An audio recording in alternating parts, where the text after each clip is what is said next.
국정농단이 뭔지 보시면 국정농단을 했다고 했어요. 구체적으로 국정농단이라는 게 뭐예요? 결국은 이제 시간이 지나고 나서 우리가 2016년도에 방송에서 떠들었던 거 그것만 가지고 뭔가 박대통령 죄가 있을 것 같아. 사람을 잘못 쓴 것 같아. 국정농단이 뭔지 보시면 국정농단 했다고 하니까 그때 그냥 우리가 넘어가고. 설명은 잘하네. 저는 사람들이 알아먹게. 사건이 터지고 나서 2017년 5월 6일부터 5월 2일부터 재판을 다녔어요. 5월 2일하고 16일날 준비 재판이 있었고 그 다음에 5월 23일 첫 재판이 있었지만 박 대통령 재판에 추첨을 해서 들어가야 됐기 때문에 우리가 원하는 데 들어갈 수가 없었어요. 2017년 10월 16일 얘기 좀 들어보겠습니다. 보고할 때까지 10번 정도 제가 들어갔었고 그 당시에 박 대통령 재판뿐만 아니고 이재용 재판 뿐만 아니라 여러 재판이 있었어요. 그래서 박 대통령 재판을 못 들어갔을 때는 다른 사람 재판에 들어가서 전체적으로 국정농단이라고 하는 사건들이 어떠한 내용인지 제가 굉장히 잘 알아요. 그리고 오종찬 기자가 거짓과 진실이라는 유튜브로 재판 내용을 다 설명해줬고 제가 거기 잠깐 나가서 조금 도와준 게 있어요. 그래서 누구보다도 이 탄핵 사건에 대해서 제가 관심을 가지고 그래도 흐름을 뚫고 있다고 생각을 해요. 그랬는데 박 대통령 당시 2016년도의 탄핵 사건이라는 것은 여러 가지 복합적인 원인이 있어요. 어떻게 탄핵이 됐는지는 그것은 우리가 말하는 이 사람들도 있지만은 이 사람 되기 전에 좌파들이 대한민국의 체제를 무너뜨리겠다는 그런 목적이 있었던 배경이 있었어요. 결국은 우리가 보면은 1980년대부터 민주화 운동이라 한다고 하는 그런 학생들 80년대의 학생들이 지금 586이다 이런 상태로 가지는데 이 사람들이 호시탐탐 대한민국을 무너뜨리고 싶다는 그런 계획을 가지고 있었던 거예요. 결국은 박정희 대통령 민주노총을 설립하는 자기가 났습니다. 민주노총을 그러니까 우리가 탄핵 사건이 터지면서 바라보면 이 좌파들이 원했던 것은 이승만 대통령이 세웠던 자유민주주의 국가를 무너뜨리고 싶었던 거예요. 박정희 대통령이 잘 살게 한 이 나라를 거부하고 싶었던 거예요. 김일성이가 이 나라를 통일했으면은 사회주의 국가가 됐을 텐데 이승만 대통령, 박정희 대통령이 너무나 잘 살게 해놓고 마지막으로 박근혜 대통령이 자유통일을 이루고 싶어 하니까 이게 꼴보기 싫은 거예요. 그래서 박근혜를 내쫓고 싶은 거예요.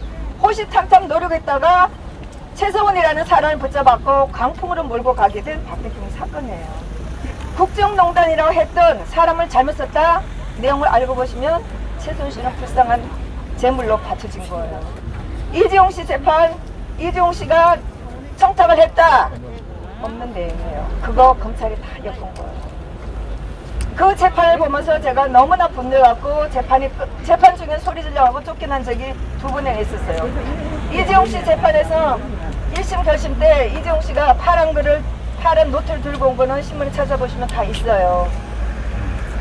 이재용 씨가 최후 진술하다가 울먹였어요. 그래서 제가 그때 저랑 같이 들어갔던 많은 사람들이 재판장에서 많이 울었어요. 이재용 씨가 우니까. 그래서 제가 힘내세요 해갖고 제가 쫓겨났어요. 그리고 2017년 12월 21일 문체부지검 미래재단 K스포츠재단 허가를 하루 만에 해줬다고 그것이 잘못됐다고 재판하는 그런 날이었었는데 문체부 직원이 왔는데 처음에는 여자 직원이 와서 미래재단은 증언을 잘했어요. 그 다음 오후에 K스포츠재단 증언하는데 남자가 왔는데 이 남자가 떨렸어요. 나중에 시간이 지나니까 페이스를 잡고 설명을 잘하니까 검찰이 이 사람을 엇박질렀어요. 모든 재판은 그래요. 피고인과 증인들을 검사들이 협박을 하고 소리를 지르고 자기네가 조사할 때 하고 말이 다르면 엇박지르고 피고인들이 겁내게 하고 증인들이 겁내게 하고 이렇게 해서 재판을 엉터리를 몰고 간 게 박 대통령의 사건들이에요. 그래서 그때 문체부 K스포츠재단 허가를 담당한 남자가 와서 말을 다르게 검찰 조사할 때 하고 다르게 하니까 검찰이 소리를 지르면서 협박을 하니까 이 남자가 제가 그걸 보고 나서 너무 기가 막혀서 제가 그동안에 그런 재판을 많이 봤어요. 그래서 제가 이 증인이 나가기 전에 제가 작심하고 그랬어요. 증인이 죄인이에요 제가 그랬어요. 그래서 제가 쫓겨났어요. 그래서 박 대통령 재판은 김세용 판사가 하는 재판은 제가 더 이상 들어갈 수가 없었어요. 그렇지만 제가 최소원 씨나 안종범 씨가 하는 재판은 제가 들어갔었고 이재용 씨 재판은 제가 다 봤어요. 아니 최소원 씨가 누굽니까? 최소원 씨가. 수실이. 알겠습니다. 이재용 씨 재판은 작년 1월 18일 사람들 날 몰라. 파기환송 최소원 대법원에서 씨하고. 판결 날 때까지 제가 다 봤어요. 그래서 전체적으로 이 내용을 다 알고 있는데 이 사람들은 2016년도에 박 대통령 탄핵시킬 때 동참한 의원인데 지난번에 제가 어떤 유튜브를 보니까 이 사람들을 모르고 이거 진짜예요. 누가 만들었어? 이렇게 하시는 분들이 있으시더라고요.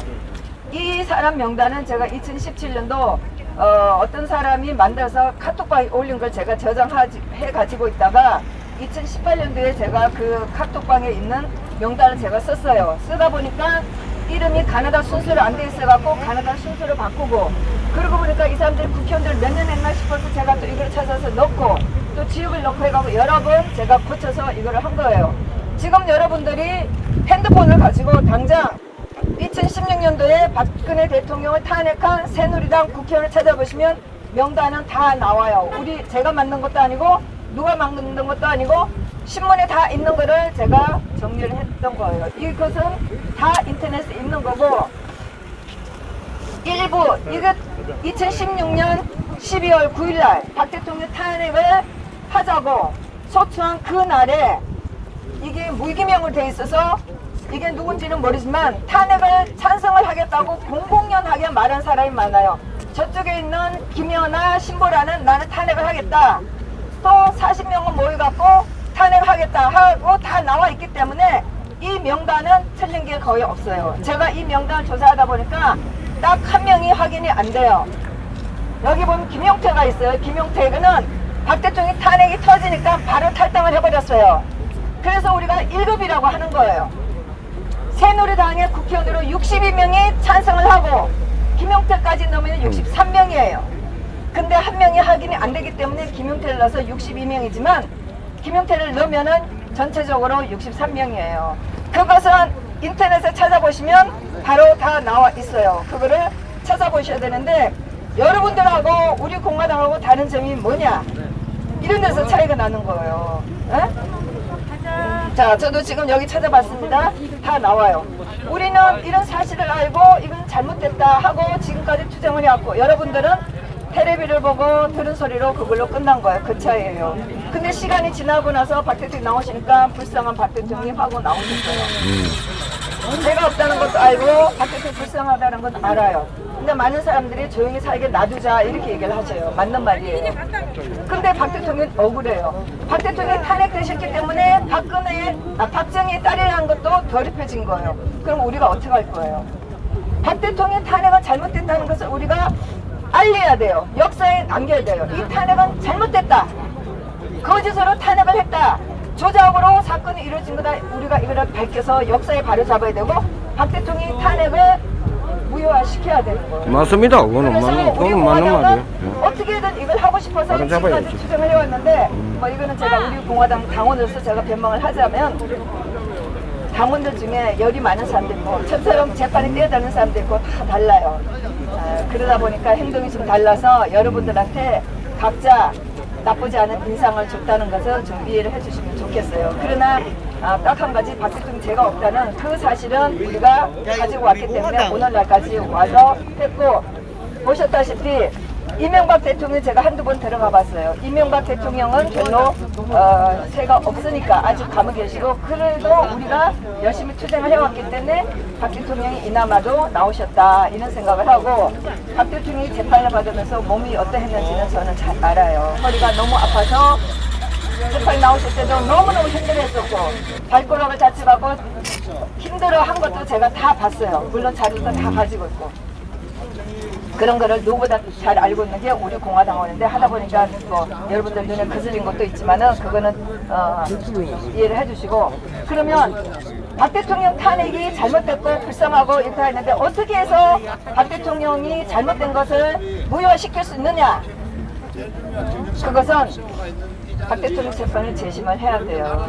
박 대통령 재판을 다시 해서 그 재판이 잘못됐다는 거 다 기록이 다 있고 변호사도 있고 오종찬 기자가 거짓과 진실로 유튜브로 책으로 다 남겼어요.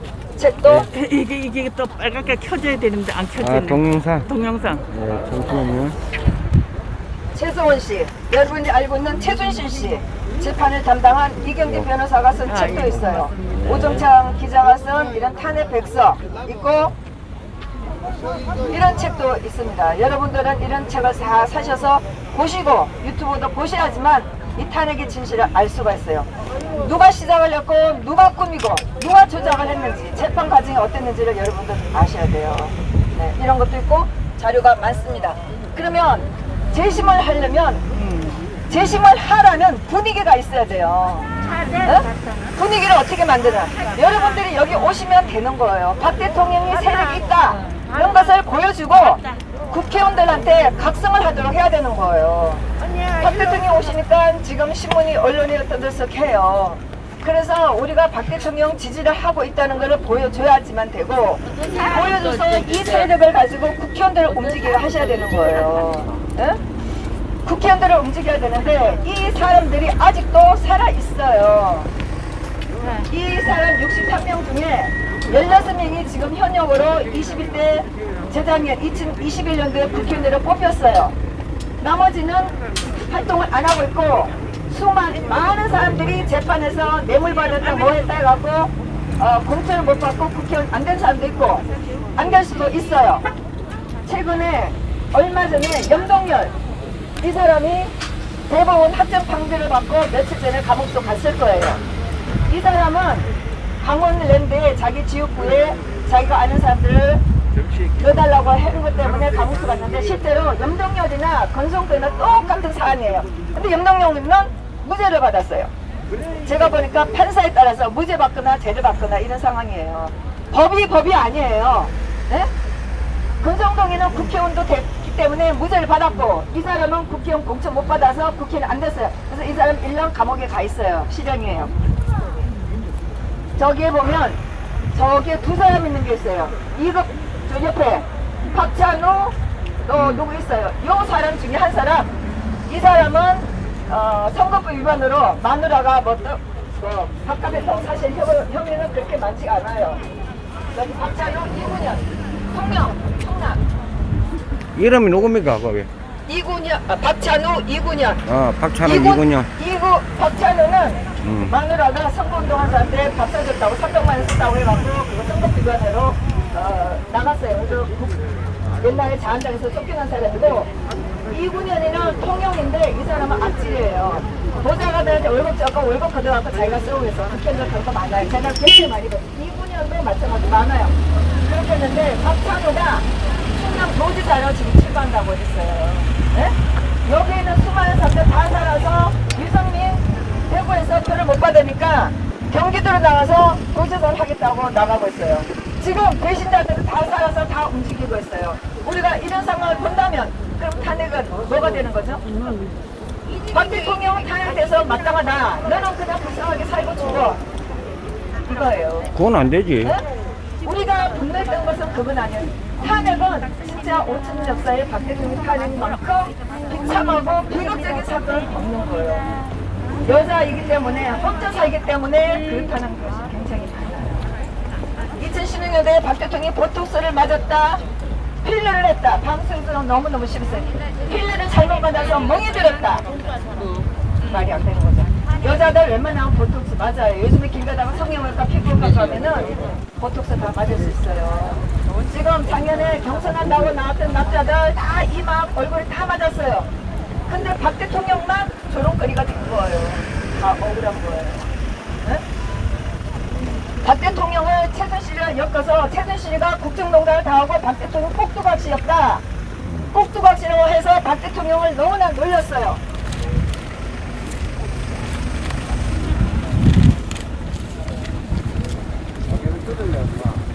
강화문에서 박 대통령 얼마나 놀렸는지.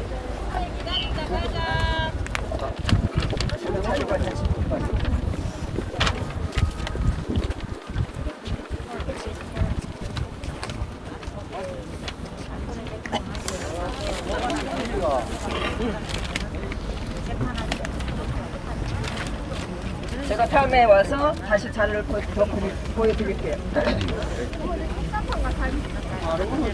박 대통령은 일단 망신을 주고 박 대통령은 최순실한테 놀아놨다.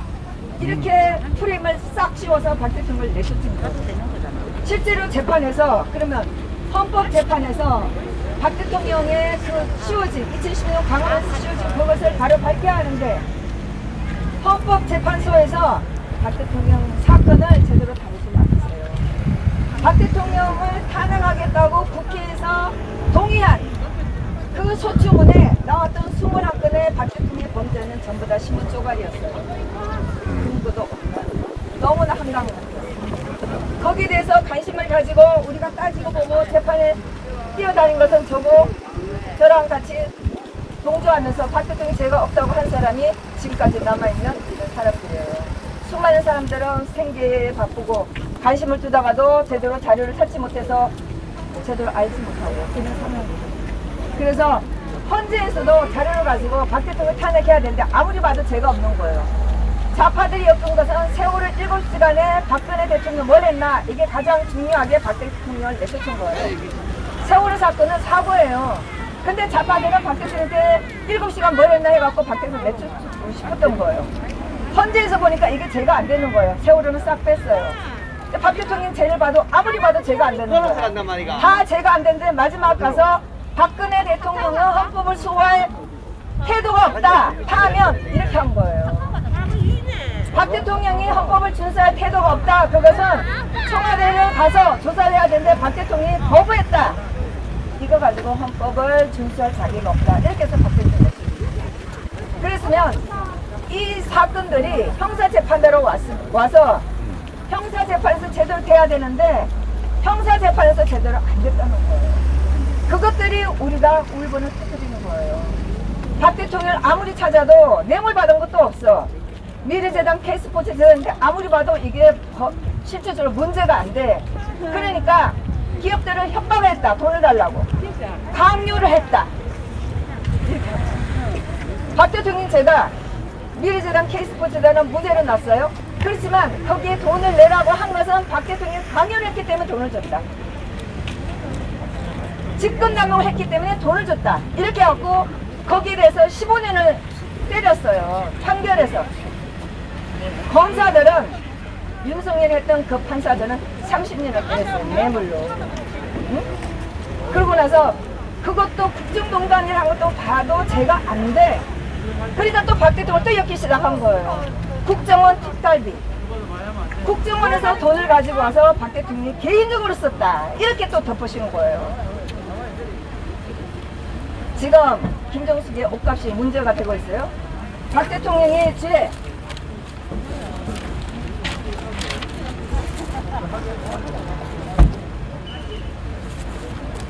자, 이것이 검찰에서 처음에는 36억을 가지고 왔다고 했어요. 실제로 재판을 해보고 나니까 검찰이 계산한 것이 35억 얼마라는 거예요. 이거는 신문에 난 거예요. 검사가 주장한 내용으로 기사에 다 나온 거예요. 박 대통령이 돈을 가지고 와서 옷을 해줬다. 기치를 했다. 그 다음에 삼성동에 있는 사주 관리를 했다. 전부 다 이렇게 박 대통령을 모욕시키는 짓을 한 거. 삼성동에 집이 비어 있으니까 청와대 들어가서 삼성동이 비어 있는데 또 관리인한테 월급을 얼마나 줬겠어요. 박 대통령은 제가 재판에 들어갔을 때 박 대통령 비서실에서 청와대에 있는 비서관들이 쓸 수 있는 돈이 400만 원밖에 안 된다고 그랬어요. 그래서 최경환 씨가 나와서 증인으로 나와서 청와대에서 너무 힘드니까 국정에서 도와줄 수 있으면 도와주라 라고 말을 했는지 모르지만 내가 도와주라고 직접적으로 말한 건 없다 이렇게 얘기를 한 거예요. 그래서 박 대통령한테 도와줬는데 박 대통령은 새 비서관들 중에 한 사람이 나보고 국정원에서 청와대에 쓸 수 있는 돈이 있다고 하니까 그 돈을 쓸 수 있다 이렇게 얘기를 했는데 누가 했는지는 밝히지는 않았어요. 그리고 또 국정원의 새 원장도 국정원 특활비로 감옥서 가 있는데 간행으로 그렇게 해왔다. 청와대에서 그렇게 이 금액이 있다고 하면 도와주지 이렇게 해서 도와준 거예요. 청와대에서 쓸 수 있는 돈이 400만 원인데 최경환 씨가 그랬어요. 박 대통령이 너무 불통이라고 욕을 많이 했는데 국회의원들이 경조사가 있으면 꽃 하나 보내야 되는데 그거를 보내질 않아서 불통이라고 얘기를 했다. 박 대통령이 국회의원들 아버지 어머니 누가 돌아가실 때 화환 보내면 10만 원 뭐 하고 봉투 좀 줘야 되는데 박 대통령이 그거 할 수가 없어요. 그러니까 불통이 되는 거예요. 그래서 국정에서 도와줄 수 있으면 도와주면 좋겠다 해서 돈을 도와줬고, 그래서 박 대통령이 그 돈을 가지고 어디 방문할 때 경력업, 파사업 이렇게 썼고, 청와대에 있는 직원들이 월급이 모자르니까 그 돈을 월급을 좀 준 거고, 이렇게 쓴 거지 개인적으로 쓴 건 없다고 증인들은 다 말했는데, 이런 증인들의 말은 제대로 채택이 안 되고, 고영태가 하는 거짓말, 차은택이 하는 거짓말만 판결문에 넣은 거예요. 많은 사람들은 판결문을 보고 역사가 밝혀질 때보다 판결문 자체가 엉터리라는 거예요. 지금도 법률가들이, 변호사들이 그 판결문을 보니까 박 대통령이 최순실하고 놀아나서 보던 것 같아, 이렇게 얘기하는 거예요. 작년에도 펜앤마이크에 나오는 교수님, 제가 유튜브를 보다가 제가 너무나 기가 막히게 댓글 달다가 그만 제가 끝냈어요. 너무나 잘못 알고 있는 거예요. 판결문을 보고 박 대통령 사건을 파헤친다는 것은 여러분들은 잘못 알고 역사를 아시는 거예요. 우종창 기자가 판결문과 여러 기록들을 가지고 검토를 하면서 크로스 체크를 하면서 검사들이 재판장에서 얼마나 잘못된지를 많이 밝혔어요. 그것을 이경재 변호사가 썼는데, 2017년 5월 2일날 들어갔을 때 검사들이 2016년부터 박 대통령 탄핵 터졌을 때 조사한 자료를 16만 페이지 되는 자료를 변호사한테 주질 않았어요. 2017년 5월 16일날 제가 재판에 들어갔을 때 검사들이 조사한 16만 페이지를 받은 지가 며칠 안 됐다고 그랬어요. 그런데 2주 후에 재판을 하겠다고 그랬어요. 16만 페이지라고 하면 15만 페이지 그랬어요. 제가 계산할 때 월간 조선으로 500몇 건이 되는 그 분량인데, 그거를 2주 만에 보고 재판을 하라는 것은 재판하지 말라는 거랑 똑같은 졸속 재판이었다는 거예요. 헌재 재판에서도 마찬가지고 형사 재판에서도 마찬가지고 전부 다 졸속 재판이었다는 거예요. 그래서 5월 16일날 제가 준비기일에 들어갔을 때 김세영 판사가 일주일에 4번 재판을 하겠다고 그랬어요. 그래서 유영하 변호사가 안 된다. 그러니까 심사할 게 많아서 빨리 해야 된다 그런 거예요. 박 대통령을 구속을 시켰어요. 구속을 하면 6개월 내에 판결을 해서 이 사람이 죄가 있다 없다 판결을 해갖고 계속 감옥에 넣거나 내줄 거나 해야 돼요. 일단 구속을 시켰어요. 그래서 6개월 만에 재판을 해야 되는 거예요. 그래서 일주일에 4번 해야 되겠다 그런 거예요.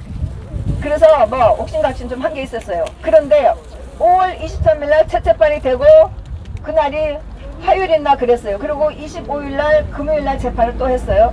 그리고 그 다음 주에 3번 하고 그 다음부터는 일주일에 4번을 했어요. 아침 10시부터 아침 10시 하면 박 대통령이 서울구치소에서 8시 20분에 출발을 하시는 거예요.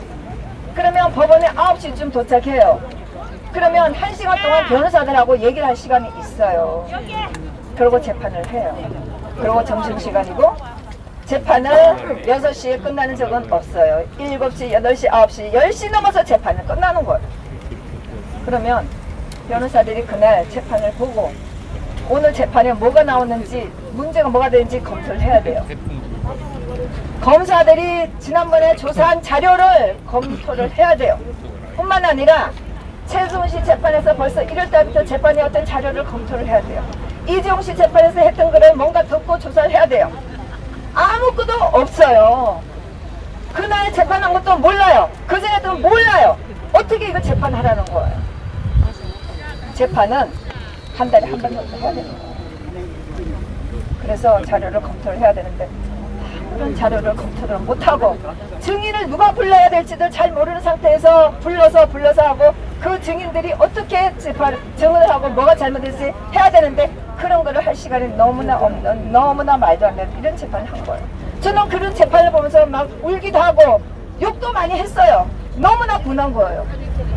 2016년도에 김평호 변호사가 와서 얘기했어요. 법이라는 거는 상식이다 그랬어요. 상식을 어렵게 해놓은 게 법이라고 그랬어요. 우리가 얘기를 들으면 아 그랬구나, 그럴 수 있겠다 이런 마음이 되는데 이건 아닌데 이런 마음이 계속 드는 거예요. 그 재판 내내. 아니잖아요. 그래서 저는 많이 울고 재판이 끝나고 나서 검찰들한테 욕도 많이 했어요. 말이 되느냐? 너 같으면 친구를 위해서 네 목숨을 내놓고 이런 짓을 하겠나? 막강한 대통령 자리를 걸고 네 친구를 도와주겠느냐? 말이 안 되잖아요. 온갖 죄를 다 쓰고. 그런 엉터리 재판을 한 게 박 대통령 탄핵 사건이에요. 근데 다시 되돌아와서 이거를 되돌리면은 박 대통령의 억울한 탄핵을 되돌리면 어떻게 해야 되느냐? 국회에서 이거를 해야 돼요. 국회의원들을 움직이셔야 돼요. 우리나라 헌법은 제1조 1장은 대한민국은 민주공화국이다 이렇게 돼 있어요. 제2조 모든 권력은 국민들로부터 나온다 이렇게 됐어요. 국민들의 권력이라는 건 뭐예요? 여러분들의 투표권이에요. 네? 투표를 안 한다 하지만 여러분들은 헌법 2조 2장에 있는 막강한 권리를 버리는 거예요. 투표를 하셔야 되는데 이 투표를 누구를 위해서 할 거냐? 배신자들 계속 찍어줄 거냐? 제대로 된 사람을 찍어줄 거냐? 너무나 엄청나고 비극적인 이 사건이에요. 정말 우리 공화당원들은 박 대통령 나오시기 전까지 따뜻한 밥 한 그릇, 맛있는 밥 한 그릇 먹을 때마다 우리는 눈물을 흘렸어요. 따뜻한 집에 잘 때 우리는 눈물을 흘렸어요. 너무나 불쌍한 대통령을 두고 우리가 어떻게 밥을 먹을 수 있냐, 잠을 잘 수가 있나.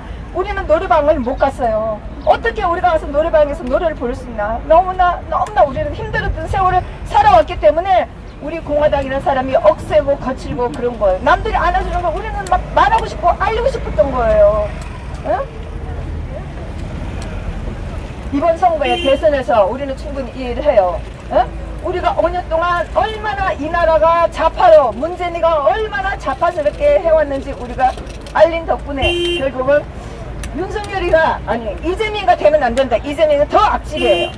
그래서 이재명 안 된다 한 결과가 결국은 윤석열을 찍어준 결과이기 때문에 저는 뭐 결과를 두고 말하지 않겠어요. 앞으로 여러분들이 해야 될 것은 과연 박 대통령은 이렇게 살게 해줄 것이냐.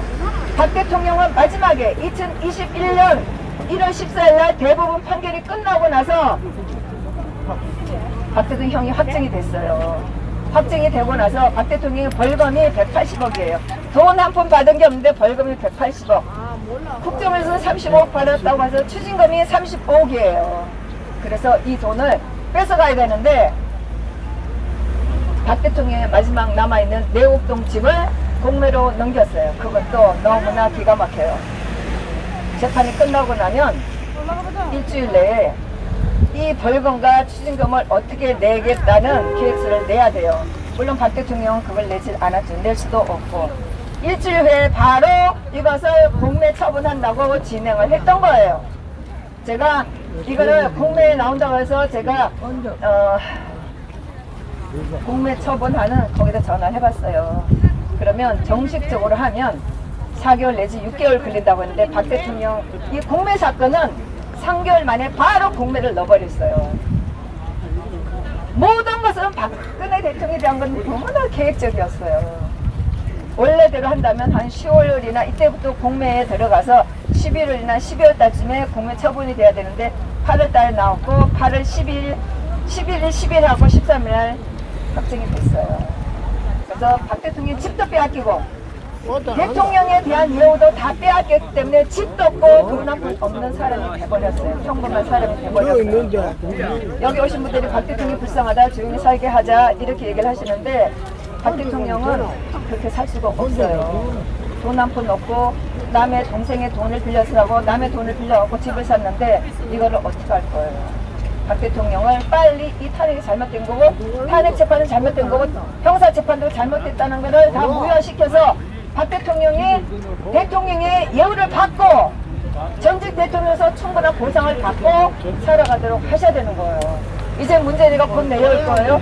양산에 자기네 집 그 뭐 세월호 사건을 그 세월호 그 사람을 변호를 해서 엄청난 별장 같은 집을 변호사비로 받았다고 하는 그 어마어마한 집이 있는데 대통령이 끝나서 돌아갈 집을 다시 땅을 매입하고 국가 돈을 받아서 땅을 또 추가로 해갖고 어마어마한 집을 짓고 도로까지 깎아서 90억 원 정도 되는 거 가지고 자기 집을 지어서 곧 내려갈 거예요. 그리고 한 달에 전직 대통령에서 예우를 받으면서 몇 천만 원씩 월급을 받아요. 또 경호원들이 65명이 내려갔다고 했어요. 박 대통령은 더 많은 대우를 못 받고 있어요. 이런 일을 우리가 박근혜 대통령한테 해드려야 되는 거예요. 이런 거를 안 하고 초라하게 물론 지금 구했지만은 이렇게 살게 해주는 것은 국민으로서 할 일이 아니라는 거예요. 응? 문재인이가 얼마나 악행을 해왔는지 여러분들 놀라서 이재명도 안 된다 해갖고 윤석열 찍어줬는데 그런 문재인도 이렇게 전직 대통령 예우를 받으면서 잘 살게 하면서 우리가 존경하고 사랑하는 박근혜 대통령은 저렇게 힘들게 살게 한다는 거 안 되는 거죠. 병원에서도 병원에 가기 전에도 뭐 그 얼마나 아프고 하는 것을 저는 우리는 너무나 잘 알고 있어요. 그래서 몸이 지금도 안 좋다고 하시는 저런 분인데 치료비를 누가 냈나? 앞으로 치료를 받게 되면 그 치료비를 누가 내나? 박 대통령은 전부 다 개인이 해결해야 되는 거예요. 이거를 여기 오신 분들이 박근혜 대통령을 정말 사랑한다. 그러시다면 어떻게 박근혜 대통령을 탄핵을 무효시키고 박근혜 대통령이 전직 대통령으로서 예우를 받아야 되는 거지. 이것들 여러분들 깊이 생각하셔야 돼요. 우리가 박정희 대통령 덕분에 잘 살게 됐다 이런 말씀을 하세요. 저도 어릴 때 뭐 아버지가 동료일을 했고 저도 열심히 아버지 따라서 일을 했지만은 박정희 대통령이 리더로서 5천년 역사의 가장 훌륭한 대통령 중에 한 분이에요. 리더예요. 그러는데 좌파들은 박정희는 독재자다. 제가 오늘 아침에 엄마한테 들었더니 우리 동네에도 현수마을인데 박근혜 대통령 얼굴을 칼로 찢어놨다고 그러더라고요. 전국적으로 박근혜 대통령 얼굴이 찢어진 게 굉장히 많아요. 왜? 80년대 좌파들이 대학가에서 성명하면서 이해찬이 문교부 장관으로 하면서 교육을 전부 다 좌파대로 하면서 역사 교과를 보시면 박정희 때의 사진들은 데모 이런 것만 있어요. 독재자. 김대중은 김정일을 만났던 평화, 노무현, 문재인은 전부 다 평화, 통일 이렇게 됐지만은 박정희는 독재자, 독재자의 딸 박근혜 이렇게 매도돼 있어요. 이거를 우리가 바로 잡아야 돼. 역사가 잘못된 거를 우리가 바로 잡아줘야 돼. 응? 그런데 이제 여기에 이번에 선거에 보시면 우파라고 하는 사람들, 여러분들이 찍을 데가 없다 이렇게 얘기를 하시는 거예요. 우파 정당이 하나예요. 지난번 대선 때 14명의 후보가 나오는데 거기 잘 보세요. 노동당이라는 후보가 있어요. 노동당. 자본주의를 없애고 사회주의를 만들자 이렇게 했던 후보도 있고 12번에 있는 후보는 이석기, 이정희의 그 당이에요. 응? 다 그런 사람이 있어도 누가 하나 그쪽은 비난하지 않고 심상정 3번 후보는 좌파들이 우리가 힘껏 밀어주지 못해서 12억을 몰아줬어요. 좌파들은 이렇게 잘해요. 우파들도 우파 정당을 키우셔야 돼요. 대한 정당을 키우셔야 돼요. 탄핵이 잘못됐다고 정의를 부르짖고 있는 다른 우파 정당을 키우셔야 돼요. 그 키우는 방법은 여러분들이 당장 후원도 할 수가 있어요. 후원도 하고 정당 가입을 하셔야 돼요. 좌파들은 굉장히 적극적이에요. 타블릿PC 문제가 됐어요. 타블릿PC하고 관련된 좌파 고용태가 숨겨놨다고 하는 타블릿PC를 가지고 왔던 그 건물의 관리인은 어릴 때부터 아버지가 김대중을 대통령 만들어야 된다 이런 말을 듣고 자라서 자기가 돈을 벌기 시작했을 때 좌파 당에다가 10군데 만원씩 수십 년을 지원했다고 했는데 우리는 그렇게 안 살아왔잖아요. 모르고 있다가 뛰쳐나간 사람들, 우파들은 그런 거 할 줄 몰라. 이제부터라도 여러분들은 우파 정당을 찾아서 지원을 하셔야 돼요. 돈을 적극적으로 하셔야 돼요. 그래야지만 국회의원들이 여러분들을 거벌낼 거예요. 올바르게 정치를 할 거예요. 응? 또 이제 하시면 후원도 하시고 정당 가입을 하시고 적극적으로 하셔야 돼요. 또 하나 여러분들이 가장 하셔야 될 거는 여러분들이 주권 행사를 하시는데 올바른 국회의원들한테 주권 행사를 하시는 거 선고를 하셔야 되는 거예요. 지금 현행법상에 연동형 비례대표제라는 게 있어요. 정당에다가 투표를 해주는 게 있어요. 2020년도에는 참 황당하게 처음 나오면서 그 법이 이상하게 됐지만 2024년도 국회의원 선거가 다시 있을 때는 정당에다가 후원을 해주시는 방법이 있어요. 정당에다 투표를 해주시면 정당에서 국회의원을 배출할 수가 있어요. 그래서 여러분들은 그런 거를 아시갖고 정당에다 투표해주는 거 하셔야 돼요. 정당에다가. 국회의원 후보에 나온 사람이 마음에 안 들면 정당을 밀어줘서 그 정당에서 비례대표에 나온 사람이 국회를 진출할 수 있도록 해주셔야 되는 거예요. 왜? 2017년 12월 12월 9일 박 대통령이 쫓겨난 1년 후에 조원진 대표가 국회에서 소리를 질렀어요. 제가 자료가 안 돼요. 조원진 대표가 국회 로비에서 국회의원들한테 저놈들이 1년 전에 박근혜를 탄핵시킨 원흉이다라고 얘기를 했어요. 네?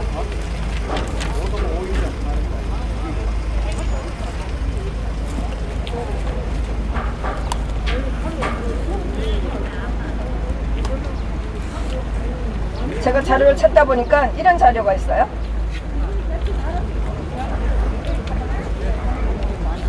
자, 2016년 12월 12일이에요. 박 대통령을 탄핵시킨 날이, 탄핵 소전을 가결시킨 날이 12월 9일이에요. 3일 지나서, 그러니까 11일이 되겠네요. 기사는 다음에 나오니까. 최경환 씨가 그랬어요. 박 대통령을 탄핵한 놈은 폐륜이라고 했어요. 폐륜. 제가 폐륜이라고 했어요. 그때에 이렇게 폐륜이라고 쓴 거예요. 이런 폐륜자들을 우리는 다시 이 역사에 다시 있게 해서는 안 되는 거예요. 그래서 방법은 여러 가지가 있고 여러분들이 여기에 관심을 못 가지셨지만 우리는 관심을 가져서 이런 행동을 해온 거예요. 우리가 앞으로 이 박 대통령 탄핵이 얼마나 잘못됐고 이거를 밝히려고 했던 우리들이 어떤 집회를 하고 알리려고 했는지, 박 대통령 탄핵이 헌재에서 헌법재판소에서 판결된 날 탄핵이 잘못됐다고 해서 한가다 돌아가신 분이 5명이 있어요. 그거 신문에도 나오지 않았어요? 백남기 사건 알 거예요. 백남기 농민 물대포로 맞아 죽었다고 해서 몇 년 동안 아직 그 판결 안 끝났어요? 그 사람이 경찰이 쏜 물대포에 맞아 죽었다고 해서 그 가족들은 보상도 받고 좌파들은 그거를 아직도 물고 늘어지고 있는데, 그날 박 대통령 탄핵 되신 날 탄핵이 잘못됐다고 해서 한가다 돌아가신 5명은 어떤 보상도 못 받고 조사도 제대로 이루어지지 않았어요. 오로지 조원진 의원만 국회의원에서 경찰청장을 불러갖고 따지니까 한 명이 더 돌아가신 분이 발견돼갖고 5명이라 확실하게 하겠고 수백 명이 병원에 입원했는데 그런 거 밝혀지지 않고 어떤 보상도 없는 이런 개주거에 당한 상태예요. 이거 다 밝혀서 그분들을 애국자라고 다 보상을 받게 하셔야 되는 거예요. 여러분들은 박 대통령 탄핵 때문에 다 묻혀버린 거예요. 자, 박 대통령 탄핵 사건을 밝히는 게 얼마나 중요하냐. 좌파들은 대한민국을 정체성을 없애버리고 싶었던 거예요. 이승만, 박정희, 박근혜로 이어지는 대한민국의 정체성을, 자유, 민주주의 대한민국을 없애버리고 싶었던 거예요. 그래서 박 대통령 사건이 됐고 박 대통령을 감옥에 넣었고 그 다음에 적폐수사라고 해서 그동안 해왔던 우파 정책, 우파적인 사람들을 전부 다 감옥에 보내기 시작한 거예요. 그렇게 해서 국정원을 파괴시키는 거예요. 국정원이 그동안 해온 것이 간첩, 대공수사 이런 걸 했어요. 지금도 좌파들은 국정원 없애야 된다 이렇게 하고 있어요. 그래서 국정원에서 했던 거, 대한민국이 45년 해방되고 50년의 전쟁이 일어나고 그 이후로 간첩들이 계속 성행했어요. 대학생들이 활동하고 있던 전부 다 간첩들과 관련되어 있어요. 국정원에서 조사하고 여기에 대한 보안법을 해서 감옥에 놓고 하니까 국정원도 없애고 보안법도 없애자 하는 게 지금 좌파들이 원하는 거예요. 보안법은 지금 못 없애고 있지만 국정원의 기능이 국내 파트 조사하는 걸 다 없애버렸어요. 솔직히 지금 대한민국에서 북한에서 내려온 간첩들이 많았어요. 간첩들이 행위를 해요. 조사도 하고 보고도 하고 했는데 뭐 현대 와서 이건 제 개인적인 생각이지만은 북한에서 남한으로 간첩을 내려보낼 수가 없어요. 간첩 내려보내면 돈을 줘야 돼요. 근데 남한이 잘 살아요. 어떻게 얼마나 돈을 줄 수가 있어요. 그래서 인적으로 북한에서 사람 보내서 간첩하라고 하는 건 되게 힘들고, 요즘에는 간첩질이 또 인터넷에 있기 때문에 정보는 많이 공개됐지만은 일부의 세밀한 정보들은 알지 못하는 게 있어요. 근데 한국에서 1980년부터 자생한 대학생들, 자생한 간첩들이 너무나 많아요. 작년에 충북에서 알려진 그 간첩단 발견된 건 아시잖아요. 그래서 더더욱 그것 때문에 이재명 안 된다 이런 거를 여러분들이 아시고 계시는 거예요. 박 대통령을 감옥서 보내고 국정원을 파괴를 했어요. 국정원. 원세훈 국정원장을 잡아넣기 시작한 거예요. 원세훈 국정을 어떻게 잡아넣느냐. 2012년도에 박근혜 대통령 대선됐을 때 그때 댓글 작업을 했다. 그래서 박근혜 대통령이 됐는데 그거는 처음에는 부정선거가 있다 하다가 부정선거가 안 먹히니까 딱 댓글 작업을 해서 박 대통령을 대통령으로 만들었다. 박 대통령 된 것은 잘못되다 계속 주장해 오다가 국정원을 파괴시키죠. 그때에 국정원장이었던 원세훈 국정원장한테 후렴을 씌워서 국정원장을 잡아놓기 시작한 거예요. 그리고 원세훈 국정원장은 이명박 대통령하고 같이 했던 국정원장인데 당시에 했던 모든 국정원의 일을 정치 개입했다, 직권남용했다 해서 원세훈 국정원장한테 댓글 작업했다고 4년을 때리고 9개 재판을 한 거예요. 그렇게 해서 이 사람이 지금 11년을 형을 받고 감옥에 있어요. 또 박근혜 대통령 때 같이 했던 남재준, 이병기, 이병호 이 세 국정원장을 또 감옥에 넣기 시작한 거예요. 이것은 박근혜 대통령이 뇌물죄를 죄가 없으니까 국정원장을 잡아넣은 것도 있어요. 이렇게 해서 국정원장들이 정치에 개입했다 이런 것도 있고, 원세훈 국정원장 시절에 이명박 대통령 시절에 했던 국정원 직원들을 수십 명을 감옥에 잡아놨어요. 많은 사람들이 지금 감옥 가 있어요. 박성춘 보훈처 차장은 군인으로 있다가 나와서 1년 쉬고 있는데 이명박 대통령 시절에 부탁을 해서 보훈처 차장으로 가 있으면서, 그러니까 그것이 2010년 정도 됐을 때예요. 근데 2020년 정도에 미군이 철수를 하게 되면 대한민국에서 어떤 일이 일어난다 해서 책자를 만들어서 안보교육을 한 거예요. 10년이 지나고 나서 안보교육한 것을 정치 개입했다고 재판에 다 걸렸어요. 그래서 그분이 법정에서 너들이 어떻게 이것을 재판할 수가 있느냐, 역사가 너들이 심판할까 소리를 쳤어요.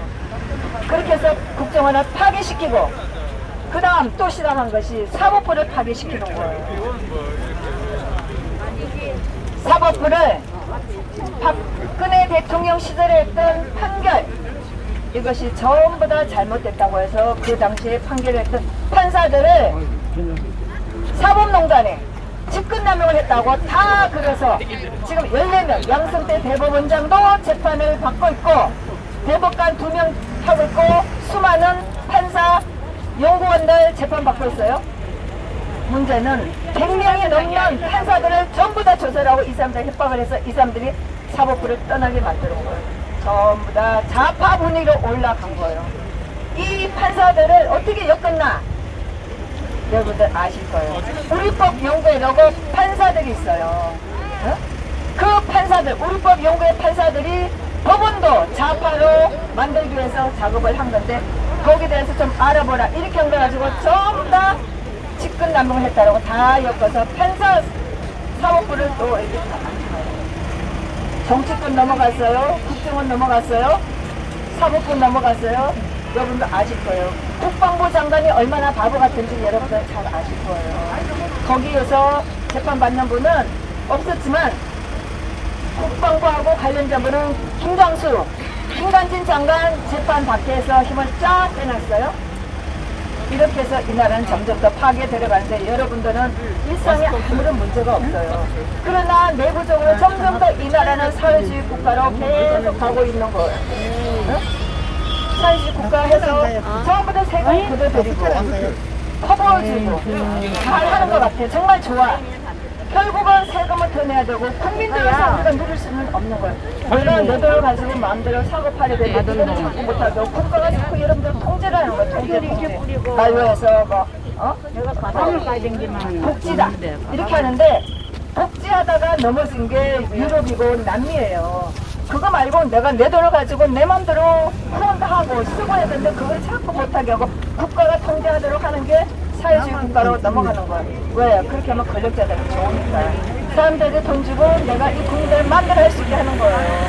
이런 것들은 여러분들 아실 텐데 여러분들은 이렇게까지는 모르시고 이제 우리 공화당은 계속 이런 정보를 듣고 아닌데 하면서 해온 것이 오늘 날까지라는 거예요. 그래서 우리 제가 자랑하려고 하는 건 아니고 제가 또 우리 공화당 입장이고 저도 좀 남들이 보는 감성이라고 얘기하니까 설명을 하자면 그렇다.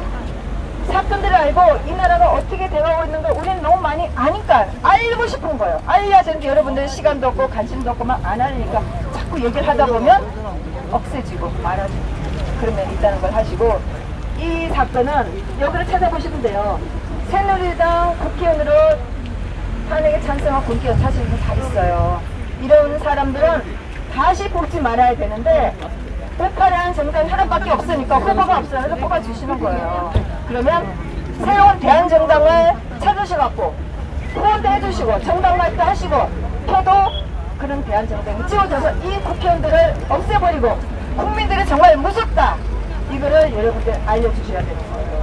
앞으로 우리가 여기서 저는 제 개인적인 욕심은 우리가 6년 2016년 어떻게 이 탄핵이 잘못됐다고 알리려고 했던 건지 그거를 여기 온 분들한테 다 알리고 싶어요. 너무나 우리가 중요한 일을 했다고 생각하기 때문에 다 마찬가지로 정치에 관심 없어 살고 있다가 박 대통령 우리가 알고는 박근혜 대통령 저게 아닌데 하고 뛰쳐나와 보니까 이 나라가 어떠한 사람들이 어떠한 특성 성향을 가진 정치 세력들이 이 사건을 물고 가고 있다는 걸 우리는 깨닫기 때문에 오늘날까지 와서 여러분한테 알린다는 거예요. 그래서 할매 할배들도 잘 아셔야 돼요. 우리 엄마도 95인가 그런데 우리 엄마는 TV 보고 잘 알아요. 저처럼 잘 알아요. 제가 말하지 않아도. 그래서 여러분들도 저 사람들이 뭘 하나 신문 방송 보시면 안 돼요.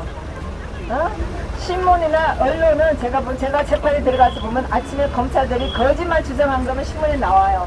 오후에 변호사들이 신문에서 진실이 나와도 그거 잘 안 알려요. 그거는 재판 기록을 잘 판단하는 사람은 있고 박 대통령 사건은 재판 기록문 자체가 판결문 자체가 판사들이 악의적으로 쓴 거기 때문에 그것마저 잘못된 거고 저나 아니면 우종찬 기자나 또 이경재 변호사가 쓰는 책들이 있어요. 그걸 보시고 뭔가 잘못됐다 이런 걸 아셔야 돼요. 최성원 씨는 죄가 없어요. 최성원이나 이재용 씨는 박근혜 대통령을 탄핵시키기 위한 재물이에요. 아셔야 돼요. 최성원 씨 아무 죄 없이 지금 18년 동안 전체적으로 21년형을 받고 감옥에 있어요. 여러분들 생각해보시면 아실 거예요. 최성원 씨가 정유라가 이대 학교 입학한 거 그거 잘못됐다고 하는데 솔직히 따져보면 체육 특기생이나 연예인들 학교에서 다 학사 관리했어요. 아는 사람 없어요. 그런데 최성원 씨의 딸 정유라만 죄가 있다고 해서 감옥서 갔는데 제가 그 이대 학사 관리 재판도 가보고 너무나 기가 막혀서 소리도 많이 전부 다 재판은 엉킬이라고 제가 감히 말씀드리는 거예요. 전부 다. 그런 거는 여러분들이 책도 보시고 유튜브도 보시고 또 우리 공화당에서 주장하는 거 자료들이 엄청 많아요. 옛날에 저희 탄핵에 관련되는 거 자료 저희가 많이 뿌렸어요. 그거를 보시고 조금은 관심 가셔야 돼요. 그러나 뭐 자료를 보시면서 그냥 넘어가실 텐데 이제 듣는 게 보는 게 이게 중요한 거죠. 이런 거를 아셔야 돼요. 그래서 여러분들은 투표를 할 때 잘 하셔야 돼요. 대한정당을 찾아서 올바른 사람한테 대한민국의 정체성을 지키고 정의와 진실을 바로 세울 수 있는 후보와 정당에 하셔야 돼요. 한 사람만 하시면 안 되는 거예요. 계속 하는 것 같아요. 대신 그렇게는 할 수가 없잖아요. 우리 생애 마지막 남은 박정희 대통령을 살아왔고 마지막에 또 저 같은 경우는 박근혜 대통령 살아왔던 이 시대를 우리가 멋지게 장식해야 되는 거 아니에요? 정말 잘 사는 대한민국 이런 거를 자신한테 물려주고 당당하게 참 우리가 열심히 일했어. 박정희 대통령이 열심히 해서 이런 좋은 나라를 만들었다. 정말 자연스럽게 이렇게 하지 박정희는 독재자 정치적으로 문제가 있어. 이런 말을 우리가 해야 되겠냐고요. 그건 아니잖아요. 그 딸 대한민국을 통일시키고 자유로운 대한민국으로 통일시키고 했던 박근혜 대통령을 자랑스럽게 말할 수 있는 그런 나라를 만들어야 돼요. 마지막에 박근혜 대통령이 뭐라고 그랬어요? 북한에 있는 사람들 마음대로 대한민국을 오십시오. 우리가 받아들이겠다고 하니까 좌파들은 겁이 났죠. 박근혜 대통령이 통일시킬까봐 그래서 탄핵 사건을 몰고 간 거예요. 그래서 여러분들은 왜 우리가 이렇게 주장을 하고 소리를 질러야 되는지 왜 이렇게 혼자 나온 박근혜 대통령을 왜 우리가 지키려고 하는지 박근혜 대통령 탄핵은 박근혜 여자 대통령 탄핵시킨 사건이 아니에요. 대한민국을 탄핵시킨 사건이에요. 엄청난 사건이에요. 그래서 여러분들은 잘 아셔야 돼요. 왜 우리가 꽃을 갖다 놓고 왜 사람들을 모여서 박근혜 대통령 잊혀지지 않게 하려고 하느냐? 그것은 대한민국의 정체성을 지키고 싶고 대한민국, 자유 대한민국을 지키고 싶어서 우리가 주장하는 거라고 여러분들은 아셔야 되고 이해하시기를 바랍니다. 제가 또 나중에 또 할게요. 수고하셨습니다. 네, 감사합니다. 자료가 너무 많은데 앞으로 제가 자료를 좀 정리를 해드려서 보여주고 바로바로 보여주고 제가 할게요. 제가 드린 말씀 중에 자료는 수고하셨습니다. 수고하셨었고. 당신 애국 하는데. 예. 제가 원하는 것은 여기서 영상도 좀 틀어주고 싶은 거예요. 우리가 제가 주장했던 수고하셨습니다. 논리적이고 체계적인 영상을 잘하셨어, 잘하셨어. 얼마나 우리가 정말 이런 사실을 알려고 싶었는지 안 알려지니까 눈물이 났는지 얼마나 많이 울었는지 여러분들은 모르세요. 저도 하다가 재판장에서 너무 많이 울었어요.